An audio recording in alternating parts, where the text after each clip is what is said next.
শহরের বুকে যখন নিয়ন আলোর ঝলকানি বাড়ে, যখন বড় বড় অট্টালিকার ছায়ায় ঢাকা পড়ে যায় সাধারণ মানুষের দীর্ঘশ্বাস, ঠিক তখনই বাজারের এক অন্ধকার গুলি পেরিয়ে চোখে পড়ে এক চিলতে আলোর রেখা, যেখানে আভিজাত্যের জৌলুস নেই, নেই কোনো দামি আসবাব, আছে শুধু মাটির চুলার ধোঁয়া আর এক বৃদ্ধের হাতের জাদুকরি স্বাদ।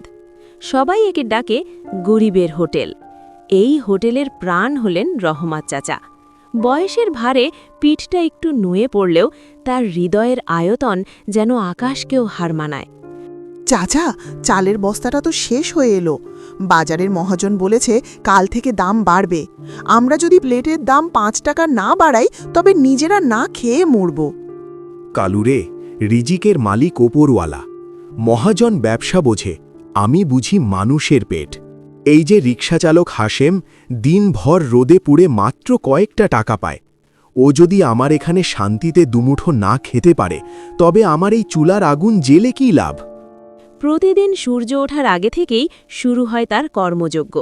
লাকড়ির উনুনে যখন ডালের ডেকচিটা টকবক করে ফোটে, সেই শব্দের মাঝে যেন লুকিয়ে থাকে শত শত অভুক্ত মানুষের বাঁচার স্বপ্ন।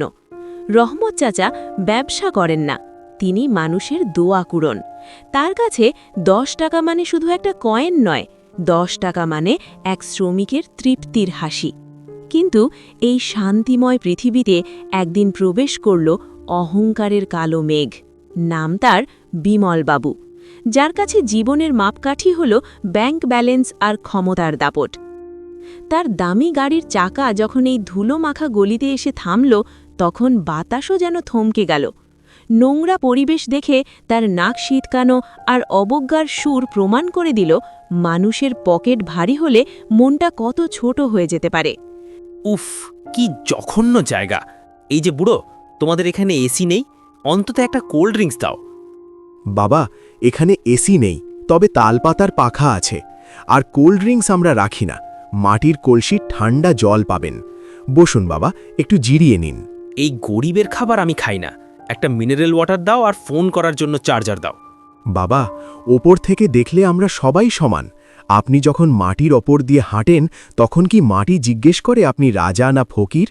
ক্ষুধা সবার পেটে একই জ্বালা দেয়। মানুষের বিপদে যে পাশে দাঁড়ায় না, সে মানুষই না। ছে, এ কি নোংরামি! ভিক্ষুকের পাশে বসে মানুষ খেতে পারে? তোমাদের হাইজিন সেন্স বলে কি কিছু নেই? এই বুড়ো, এই জন্যই তো আমি গরিব। রহমত চাচার সাদামাটা ব্যবহারকেও তিনি উপহাস করতে ছাড়লেন না। সময় বড় অদ্ভুত। মানুষের অহংকার ভাঙতে প্রকৃতির এক মুহূর্তও লাগে না। রাস্তার মোড়ে বিকট শব্দে ঘটে গেল এক ভয়াবহ দুর্ঘটনা। যে বিমলবাবু কিছুক্ষণ আগে আভিজাত্যের বড়াই করছিলেন, তিনি আজ রক্তাক্ত অবস্থায় রাস্তার ধুলোয় পড়ে আছেন। মৃত্যু যখন শিওরে দাঁড়িয়ে, তখন তার চারপাশের সেই ভিড় শুধু ফোনের ক্যামেরায় মগ্ন। কেউ হাত বাড়িয়ে দিল না, কেউ এগিয়ে এলো না।